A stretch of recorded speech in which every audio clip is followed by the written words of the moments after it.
Nobody expected a routine end-of-season press conference to turn into one of the most uncomfortable moments of the entire NFL year. No shouting, no emotional outburst, no headline-grabbing meltdown. Just a calm, controlled voice behind a podium that somehow managed to flip months of controversy on its head in under 2 minutes. And once you really listen to what was said and when it was said, it's impossible to unhear it. The Cleveland Browns were already limping toward the finish line of a frustrating season, surrounded by noise about missed expectations, wasted opportunities, and looming organizational changes. Fans weren't asking if changes were coming anymore, only who they would affect.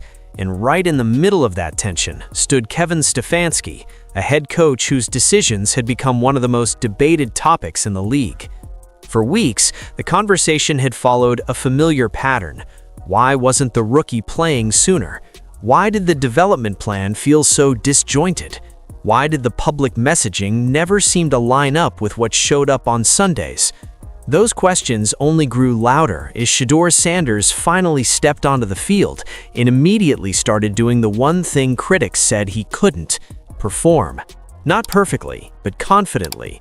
Not miraculously, but convincingly. Enough to force a conversation the organization could no longer dodge. Then came the timing. 24 hours before what many believe could be the final start of Shedeur Sanders' rookie season, possibly his last game in a Browns uniform, and maybe, just maybe, the final stretch of Stefanski's tenure on that sideline. That's when the words landed differently. Because coaches praise players all the time, that's normal. What isn't normal is how this praise was delivered and how sharply it contradicted everything that came before it. There were no direct apologies, no dramatic admissions, just carefully chosen phrases about growth, preparation, progress, and eagerness to improve. Harmless on the surface, but layered beneath them was something far more revealing. Every compliment quietly unraveled months of negative framing. Every acknowledgement raised an unavoidable question. If this is who Sanders is now, why wasn't this the plan from the beginning? That's why this moment mattered. Not because of one sentence, but because of the context surrounding it. Because when narratives collapse, they usually do so quietly, not with an explosion, but with a pause. A hesitation, a sudden shift in tone that tells you the story has changed, even if no one is willing to say it out loud. And once that door cracked open, everything that followed began to look very different. Draft night is supposed to represent unity.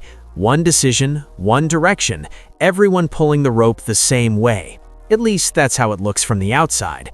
The cameras show handshakes, smiles, and jerseys held up for the world to see. But behind those images, alignment isn't always guaranteed, and in Cleveland, it didn't take long for cracks to appear. When the Cleveland Browns selected Shedeur Sanders, the reaction was immediate and intense. Some fans saw hope, others saw risk. But quietly, another question started circulating among league insiders and analysts. Was this pick truly a unanimous decision inside the building, or was it the result of pressure from the top? There's been plenty of buzz suggesting the selection came from higher up the organizational ladder. Ownership enthusiasm, marketing appeal, long-term upside, rather than a quarterback hand-picked to fit perfectly into the coaching staff's vision. Those rumors have never been officially confirmed, but what followed made them hard to ignore. Because when a coaching staff fully believes in a quarterback, you usually see it immediately. The investment shows up in reps, in messaging, in patience, and that's where the disconnect started to feel impossible to explain away. Instead of being introduced as the clear future of the franchise, Sanders entered an environment that felt unusually cautious, even distant. The language around him was always measured, almost guarded. Nothing overt, nothing explosive, just small signals that didn't quite match the expectations that come with drafting a quarterback so early. It created a strange tension, the type that suggests a decision was made, but not everyone agreed on it. That lack of alignment matters more than people realize. Quarterback development isn't just about arm talent or playbooks, it's about trust. When a coaching staff believes a player is their guy, mistakes are framed as lessons. Growth is prioritized over short-term optics. But when doubt exists from day one, every misstep carries extra weight, and every success feels inconvenient rather than affirming. And that's what made this situation feel different almost immediately. There was no public commitment, no clear roadmap, just silence, mixed signals, and a growing sense that Sanders was walking into an environment where he'd have to prove himself twice, once on the field and once behind closed doors.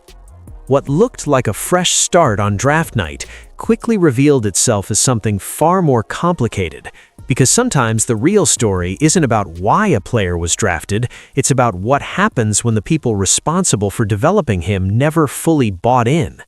And soon enough, that internal hesitation started showing up where it mattered most.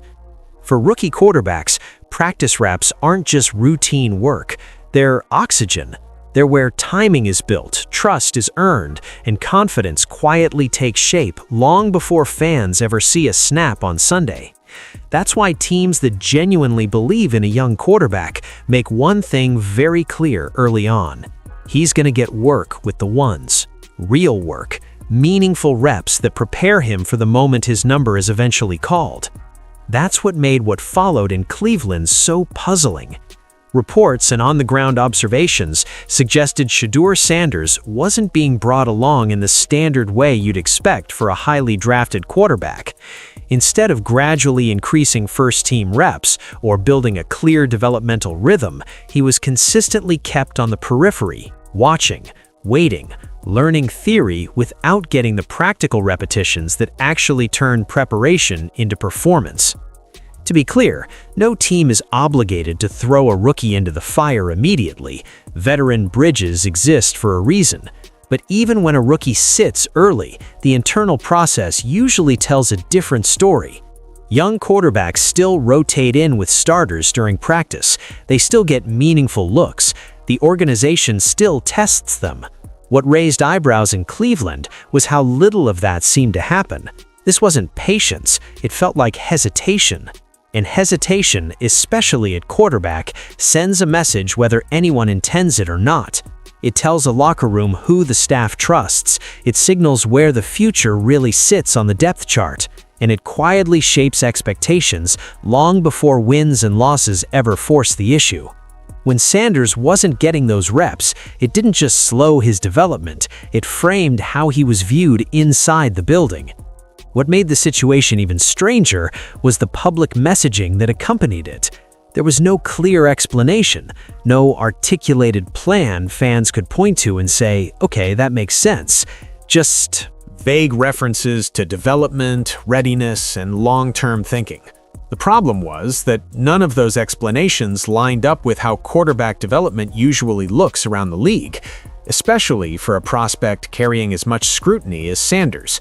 The absence of reps also created a self-fulfilling loop. Less practice time meant fewer opportunities to show growth. Fewer opportunities meant easier justification to keep him sidelined. And with every week that passed, the gap between investment and expectation grew wider. For a position that thrives on rhythm and continuity, that kind of stop-start progression can be quietly damaging. And while all of this was happening on practice fields away from the cameras, something else was brewing in the background. Because when development stalls without a clear explanation, narratives tend to form on their own, sometimes not from facts, but from whispers. And those whispers were about to spill into the open. When playing time is limited and clarity is missing, narratives rush in to fill the void. That's not unique to Cleveland. It's how the NFL ecosystem works. Media needs explanations, fans demand answers, and when an organization doesn't provide them directly, information starts flowing from unnamed sources and quiet conversations instead. That's when stories stop being about what's happening on the field and start becoming about who a player is behind the scenes. That shift happened quickly with Shedeur Sanders. Reports began circulating suggesting issues that conveniently explained why he wasn't playing. claims that he wasn't fully prepared, that his approach in meetings raised questions, that his maturity wasn't quite where it needed to be yet. None of it officially attributed, none of it confirmed on the record, just enough detail to sound believable, and just enough repetition to start shaping perception. The timing of those stories raised eyebrows. They didn't surface during draft evaluations. They weren't red flags teams whispered about before selection. They appeared only after Sanders wasn't seeing the field. That alone made some analysts pause, because reputation damage in professional sports rarely starts with undeniable evidence. It starts with suggestion, with subtle framing that allows doubt to grow without anyone being forced to stand behind it publicly. What made the situation even more complicated was how sharply those narratives clashed with Sanders' documented past. At every previous stop, he'd been praised for preparation, leadership, and composure under pressure. He was known for handling intense media attention without unraveling, known for resilience, known for carrying the weight of a program and still showing up. So the sudden idea that he'd arrived in the NFL and immediately abandoned those habits didn't sit right with everyone paying close attention. Still, perception is powerful. Once a storyline gains momentum, it changes how everything else is interpreted. A missed throw becomes confirmation, a quiet sideline moment becomes body language analysis, silence becomes guilt. And for a rookie without the platform of consistent playing time, pushing back against that narrative is nearly impossible, especially when staying professional often means saying nothing at all. And that's what made this stretch so damaging. Even without hard proof, the combination of limited reps and anonymous reporting created an impression that followed Sanders everywhere. It gave cover to earlier decisions, it softened backlash, it shifted focus away from structural choices and toward personal flaws that may or may not have existed in the first place. But narratives can only survive in the absence of evidence for so long. Eventually, organizations are forced to show what they truly believe, and in Cleveland, that moment arrived in the most controversial way possible. Not through support, but through a decision that made everything worse. If there was a single moment where frustration turned into open outrage, this was it. Not because of one player replacing another, but because of what the decisions seemed to say out loud.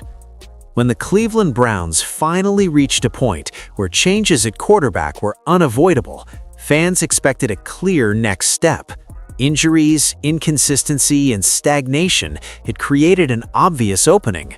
Logic suggested this would be the moment to see what the rookie could do. Instead, the opportunity went elsewhere. When Dillon Gabriel was given meaningful snaps ahead of Shedeur Sanders, the reaction was immediate and volatile. This wasn't about disrespecting Gabriel or questioning his efforts. It was about optics, it was about hierarchy, and it was about a first-round investment sitting on the sidelines while the season continued to slip away. To many observers, the message felt unmistakable. This wasn't a neutral competition. It didn't look like a merit-based decision driven by long-term development. It looked like avoidance, as if the organization was determined to look anywhere else rather than confront the possibility that Sanders might actually be ready, or worse, that he might succeed and expose earlier decisions. That perception spread fast. Fans flooded social media. Analysts began openly questioning the logic. Radio shows dissected the depth chart on repeat.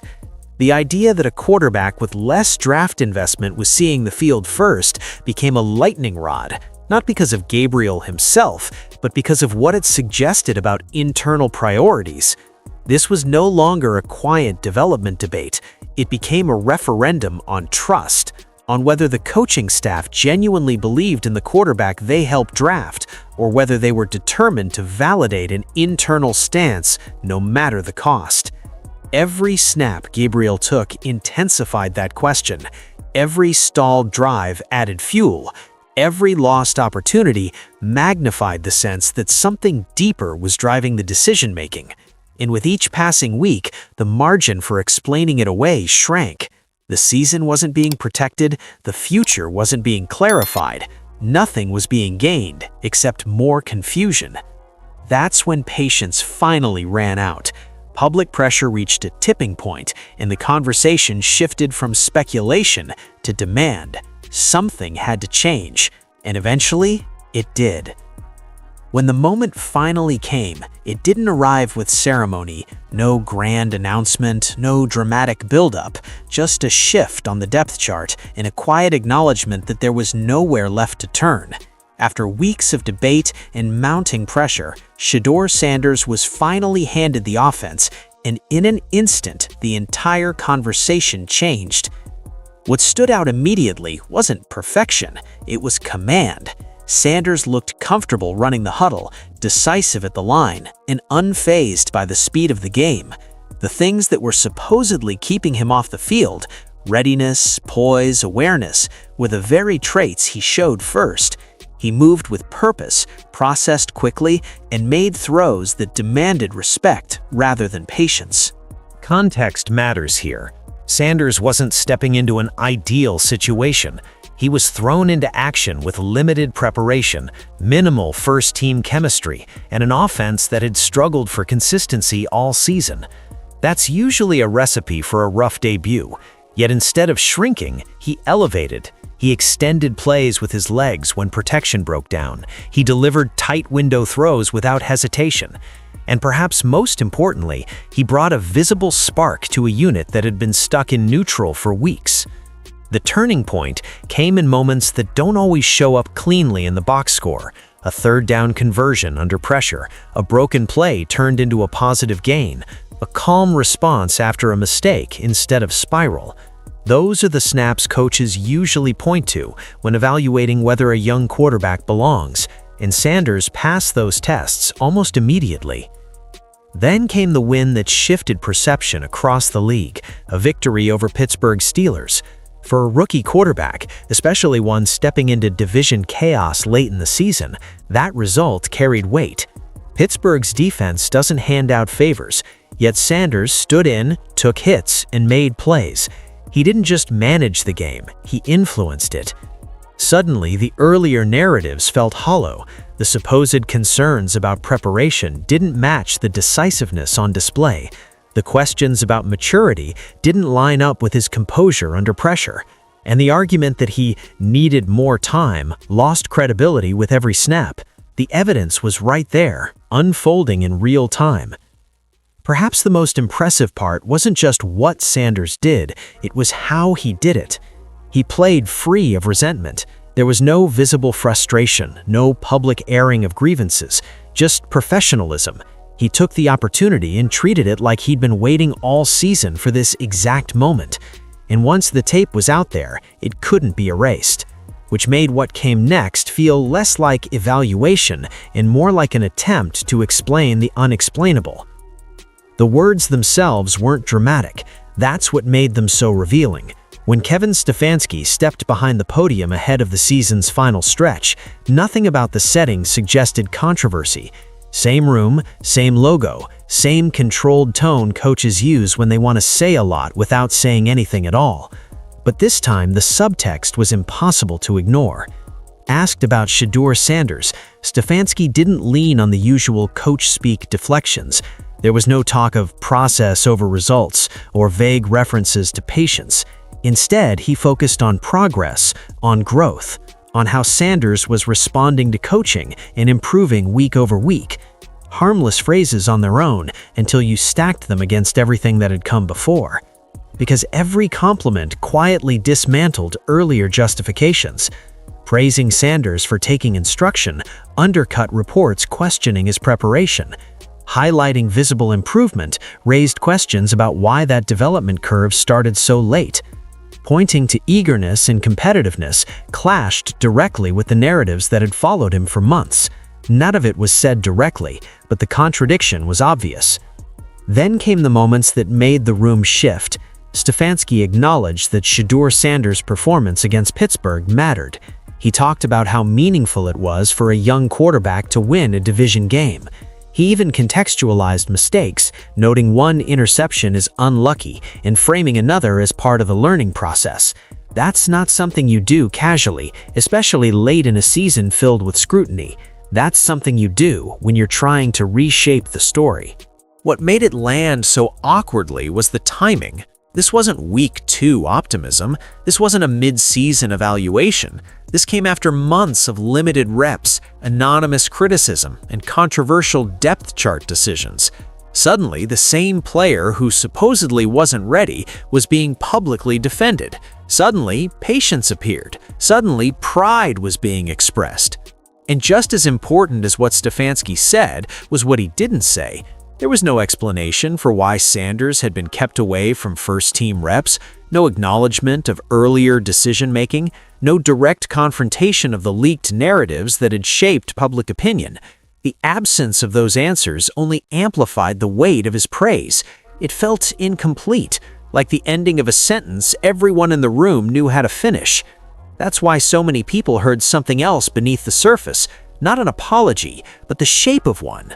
Not accountability, but recognition. The tone of someone realizing the ground is shifted under their feet and trying just a little too late to adjust. Whether it was genuine reflection or calculated damage control is still up for debate, but one thing was clear the moment the microphones clicked off. The narrative had reversed, and there was no going back. Once the press conference ended, the real questions began. Not about what had already happened, that debate was settled in the eyes of many, but about what comes next for everyone involved. Because moments like this don't exist in isolation. They trigger consequences, force decisions, and expose fault lines that organizations can no longer pretend aren't there. For Kevin Stefanski, the margin for error now feels razor thin. Reports and league chatter suggest his job security has been deteriorating for weeks, and the quarterback situation only accelerated that timeline. Teams can survive losing seasons. What they struggle to survive is the perception that internal decision-making is broken, especially when it involves the most important position in professional sports. Around the league, there's a growing sense that ownership may want to reset, not just in results, but in philosophy. A staff that can align development, evaluation, and accountability instead of letting them clash. That puts the Cleveland Browns at a crossroads. Do they double down on continuity and hope the damage can be repaired? Or do they clean house and try once again to realign vision from the top down? History hasn't exactly inspired confidence in Cleveland's ability to handle these transitions smoothly, which only heightens the stakes of what happens next. For Shedeur Sanders, the situation is more complex and far more intriguing. On one hand, he did exactly what young quarterbacks are told they must do. He stayed ready, he waited, and when the opportunity finally came, he delivered. On the other hand, his success arrived inside a fractured system, one that may not even be intact by the time the next season begins. That raises uncomfortable questions. Does a new regime view Sanders as a cornerstone, finally committing to him the way his draft position suggested from the start?